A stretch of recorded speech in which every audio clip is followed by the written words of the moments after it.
Araw sa ating lahat. Meron po tayo nitong picture, larawan ng isang batong triangle. At ito po yung bibigyan natin ng kahulugan ngayong araw na to, kung ano ba talaga ang ibig sabihin nito. In general, meron po itong ibig sabihin na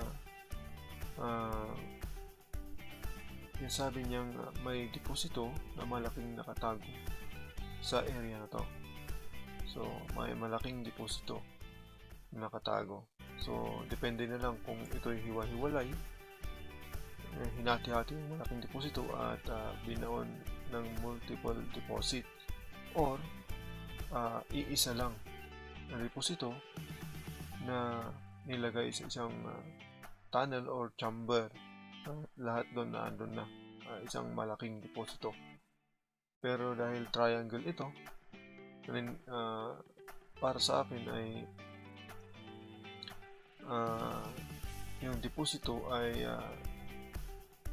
multiple deposit po ang area. At ang isang meaning po nito ay merong tatlong puno na naka-triangle, or may mga bato na naka-triangle. At yan ang alamin natin ngayong araw na to. At ipapaliwanag po natin kung ano talaga yung meaning ng triangle na to dito sa area lang na to.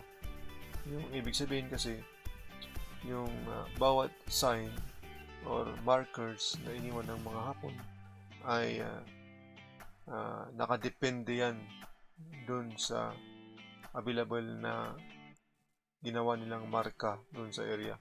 Kaya pwede nitong magre-represent ng tatlong bato na naka-triangle or mga puno na naka-triangle.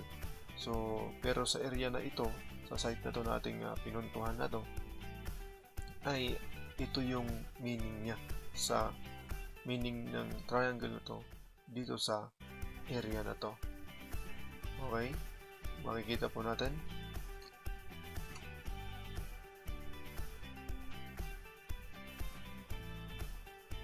Sa area, makikita po tayo ng dalawang punong mangga na naka-triangle. Okay, at yung triangle na bato na andito. So, mapapansin natin may mga punong ng mangga na naka-triangle.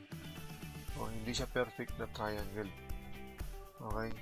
Pero kung gusto mo makakuha ng perfect na triangle, meron po. Okay, so may mili ka lang dyan sa gusto mong i-perfect triangle. Ito ba? Ito. Pwede, di ba? So, yan yung meaning ng triangle na bato sa area na to.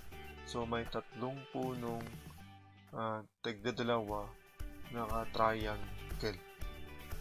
Okay? So, yan po yung meaning ng triangle sa area na to. At the same time, sinasabi niya na may malaking depositong nakatago sa area. So, pwedeng multiple deposit or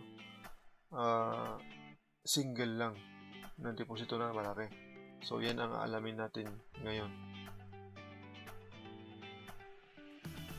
So, dito, meron po tayong nakita. So, sa magitan ng pagbasa ng marka at pag-detect or pag-scan, ay may nakita po tayong tatlong deposito. At the same time, meron din tayong nakita isang decoy. Pero isang decoy lang yung pinakita ko rito. So, marami pang decoy dyan, pero isa lang yung pinakita ko sa explanation po natin dito sa area na to. So, meron pa dyan, pero hindi ko na inilagay. Okay? And then, yan ang position po ng mga deposito. So, ito, ang masasabi ko, ito ay medium deposit. Ito ay small deposit or nasa medium din. At saka ito ay large deposit. So, ito kasi yung pinakamalalim. Ito yung sumunod at saka ito yung huli. So, malamang mas maliit to, mas mas malaki ito kaysa doon. At ito naman, mas malaki ito dito. Okay? So, yan po yung nakita po natin. Okay? So, nalaman po natin yan dahil po sa detection. Okay? So, at isang pinagbasehan po natin yan ay yung lalim. So, yung mas malalim, yan po ay yan po yung mas malaki. At yung mas mababaw, yun po yung maliit. So, ito kasi mas maliit to. So, around ito ang na-detect po natin dito na lalim niya ay nasa 15 to 20 meters. Ito naman kasi is nasa 20 to 30 meters. Ito naman kasi ay nasa 40 to 50 meters. So, malalim. So, malaki pong deposito ang nandito. So, ayan. So, yun po yung nakita natin na positioning ng mga deposito at positioning din po ng kahoy na marka na sinasabi ng triangle na batong ito.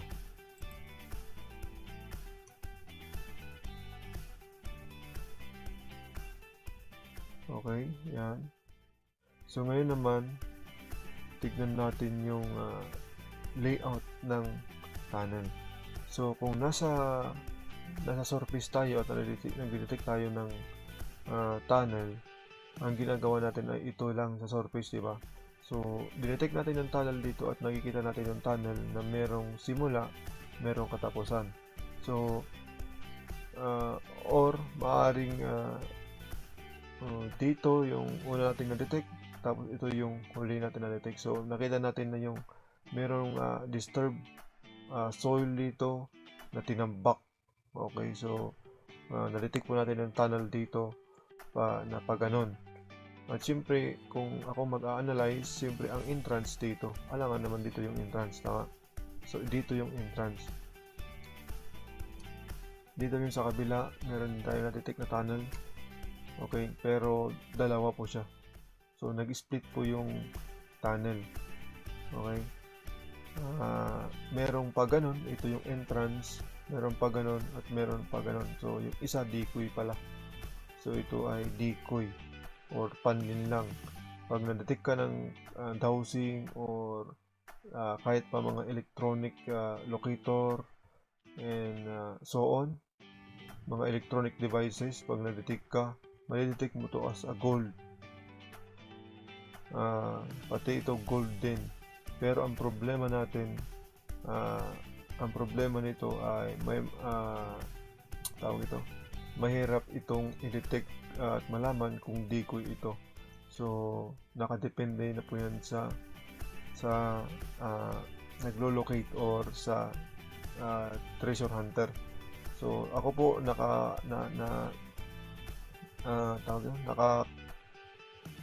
nagawa ko po na ma-detect ito, na malalaman ko siyang decoy.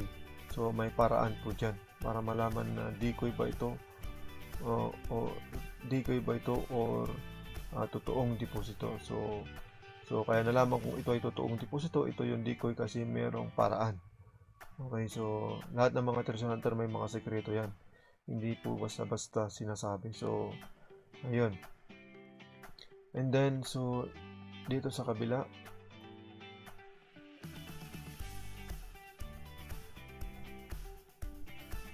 ang tunnel naman sa kabila ay mas mahaba ito compare sa dalawang ito. So, sa surface, mag-detect ka sa surface, ma-detect mo yung tunnel, yung mula sa yung simula. Ako kasi, pag detect ako karamihan ay nagsisimula ako dito. Kasi, sa mismong deposito. Tapos, i-trace ko na siya kung saan siya pupunta yung passage or yung tunnel. So, mula dito, na-detect ko siya, ma-detect ko hanggang sa dulo. So, nandito na, siyempre, hindi mo na siya, wala na ka naman detect dito sa part na to. Kaya, alam mong ito yung sa deposito at ito yung simula. So, dito yung entrance. Dito yung entrance. So ito yung illustration lang ito. Kunwari lang ay natapyas yung lupa at papakita yun sa loob. So ganito yung design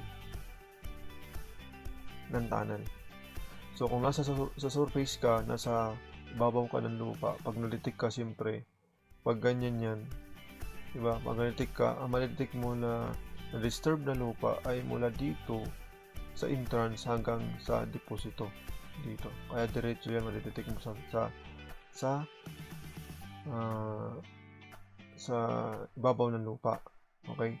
So yan yung detection niya. So malamang pag ganito yung design ng tunnel pababa hanggang doon sa deposito. Okay? So ito kasi malalim, about nasa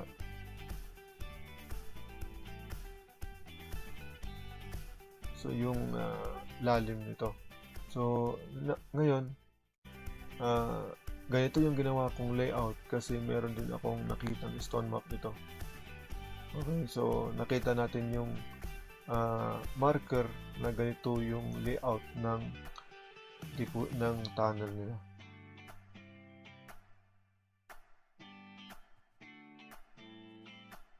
Ito naman sa kabila.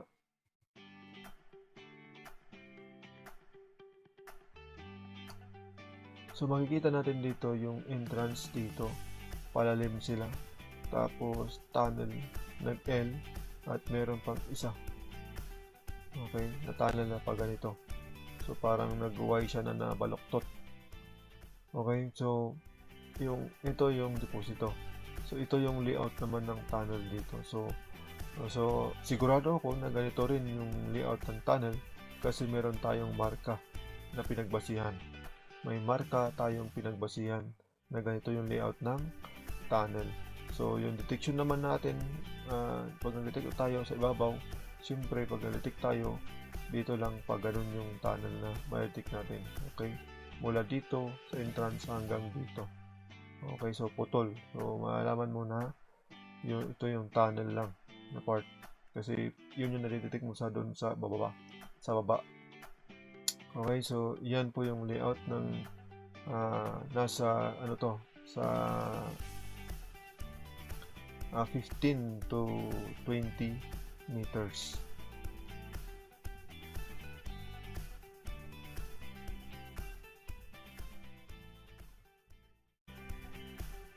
Ito naman yun sa may triangle na bato na last yung layout naman niya. So ang layout naman yun ng tunnel. So ito yung tansya ko. So tansya na lang to. Kasi nga wala akong nakitang marka or hindi ko nakita yung marka para dito sa tunnel na to. So ngayon, so tansya ko ganito yung passage ng tunnel. Pero so kaya pag nag-detect ka sa ibabaw, ang ma-detect mo lang yung mula dito hanggang dito sa ibabaw na merong na-disturb na lupa or tunnel. Okay, na binalik lang, backfill. So ma-detect mo yan hanggang dito. So makikita mo na dito yung end, yung ma-detect mong tunnel, at dito yung end din ng tunnel. Okay, so siyempre ang entrance lagi niyan ay hindi mismo doon sa sentro ng deposito. Pag tunnel yan dito sa malayo doon sa deposito. So dahil tinansya ko lang ito yung layout nito, maaring ang layout ng, kasi wala naman ako nakitang marka na kung ang marka na nagsasabi kung ano yung layout ng tunnel. So hindi ko pa nakita, siguro meron yan pero hindi ko siguro nakita. Pero ito, possible na layout niya ay pwedeng papasok rito, pag ganon, or pwedeng pag ganon, or pwede ring pag ganon, and then pag ganon, pababa. So yung layout ng tunnel. Kasi nga pag nag-detect ka sa taas, yung na-detect mo lang ay yung pag ganon. Hindi ko masyadong honestly, hindi ko masyadong ma-detect yung exact talaga kung ano yung design ng tunnel. Basta importante, sigurado ako na yung tunnel mula dito hanggang dito. Okay? So, yan lang po ang aking ma-share tungkol doon sa triangle na bato. At meaning nito sa